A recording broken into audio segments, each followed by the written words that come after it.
কণ্ঠে আমি জানাই দিতেছি, বাংলার জমিনের ভিতরে আরও যদি কোনোবার ধর্ষণ হয়ে থাকে, যে বা যারা ধর্ষণ করবে, এই পৃথিবীর যুবক ভাইদের আপনাকে জানাচ্ছি, কখনোই যেন তারা ধর্ষণ জায়গায় আগে না যেতে পারে।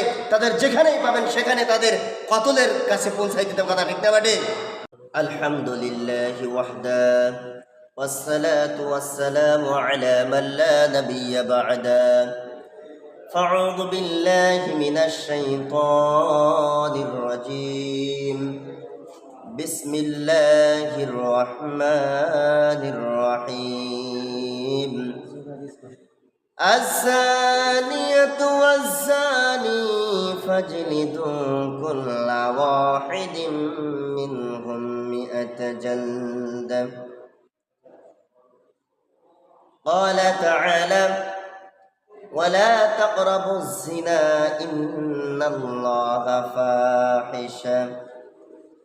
صدق الله العظيم. সম্মানিত দিনী ভাই বন্ধুগণ, অত্যন্ত দুঃখের সাথে আমি কিছু মেসেজ মুসলমান ভাই ও বন্ধুদেরকে দেওয়ার জন্য, কিছু তত্ত্ববহল কথা বলার জন্য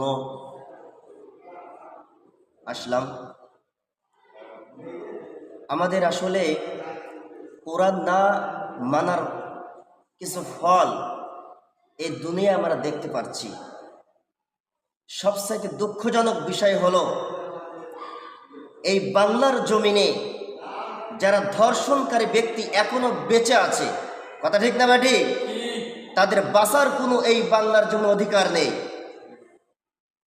আল্লাহ রাব্বুল আলামিন সূরাতুন নূর আয়াত নম্বর 2, ওখানে যদিও আল্লাহ রাব্বুল আলামিন জিনা সম্পর্কে বলেছেন, কিন্তু জিনা থেকে ধর্ষণের বিচার আইন কার্যকারিতা করা হয়। ওখানে আল্লাহ রাব্বুল আলামিন বিবাহিত নারী পুরুষ হলে তাদের বেঁচে থাকার কোনো অধিকার নেই, তাকে পাথর মেরে মেরে এই দুনিয়া থেকে বিদায় করে দিতে হবে। ঠিক তদুপরি আজকে বিভিন্ন জায়গায় ধর্ষণের বিষয়গুলো আমাদের চোখের সামনে ফুটে আসছে। যারা ধর্ষণের মতন জঘন্যতম অপরাধ করেছে, এই বাংলার জমিনে তাদের বেঁচে থাকার কোনো অধিকার নেই, কথা ঠিক না বেটি? এই জন্য আসুন, যারা ধর্ষণের দিকে এগিয়ে যাচ্ছে, ধর্ষণ করছে, এদের থেকে কঠিন আইনের ব্যবস্থা নিতে হবে। এবং এরা যে অপরাধ করেছে, সবচাইতে কষ্টের একটা বিষয় হলো, সেটা হলো, এটা তো মাহে রমজান মাস চলতেছে। এই মাহে রমজান মাসে সে কিভাবে এই ধর্ষণের দিকে এগিয়ে যায়, কিভাবে সে ধর্ষণ করতে পারে? একটা জিনিস খেয়াল করুন, আমি যুবক ভাই ও বন্ধুদেরকে সুস্পষ্টভাবে জানাতে চাচ্ছি, যখন নফসের খায়সত্ব ধর্ষণের দিকে এগিয়ে যায়, খায়সত্ব মেটানোর জন্য এগিয়ে যায়, তাদের জন্য বলছে, হ্যাঁ যুবক, খেয়াল রাখবে, আমার বাসায় আমার বোন আছে, আমার বাসায় আমার মা আছে, আমার বাসায় আমাদের আত্মীয় স্বজনরা আছে, তাদের কথা মনে করবেন। যে আপনি একটা অন্যের মেয়েকে যখন আপনি ধর্ষণ করতে যাচ্ছেন, মাথায় চিন্তা করে নেবেন যে আমার বাসায় তো আমার বোন আছে, তাহলে কিভাবে আমি এই কাজটা করতে পারি, জঘন্যতম অপরাধ কিভাবে করতে পারি? তা এই জন্য আসুন, ওয়ালা তাকরাবুজ জিনা ইন্নাল ফাহিশা, আল্লাহ রাব্বুল আলামিন বলেন, ওয়ালা তাকরাবুজ জিনা। জিনা এমন একটা অশ্লীল কাজ, এই কাজের ধার কাছে তোমরা যেও না। এবং সূরা নূরের ভিতরে আল্লাহ তাআলা বলেছেন, জানিয়াতু জানি ফাজলিদু কুল্লা ওয়াহিদিন মিনহুম 100 জালদা। তোমরা জিনার ধার কাছেও যেও না, এমন একটা অপরাধ, জঘন্যতম কাজ, এই কাজের দিকে তোমরা কখনোই যেও না। তো এই জন্য এই জিনার থেকে এর বিচার কার্যক্রম আসে। এই জন্য আমি সারা পৃথিবীর মানুষদেরকে বলছি, যারা ধর্ষণ করেছে, ধর্ষণ করে, এদেরকে এই পৃথিবীর জামানায় বেঁচে থাকার কোনো অধিকার নাই।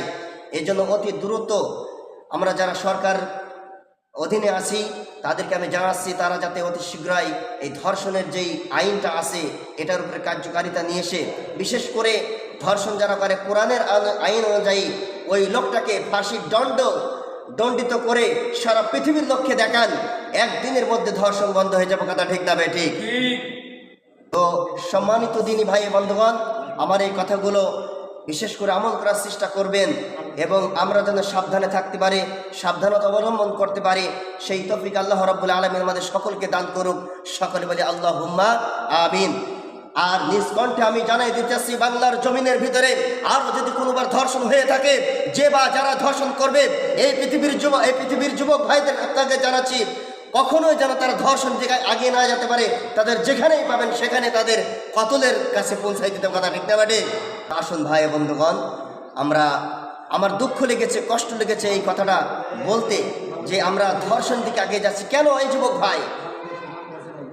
এই জন্য আমরা যাতে এই পথের দিকে আগিয়ে না যাই, আমরা যাতে আমাদের জীবনটাকে সাজাতে পারি, কুরআন হাদিস দিয়ে সাজাতে পারি, সেই তৌফিক আল্লাহ রাব্বুল আলামিন আমাদের সকলকে দান করুক।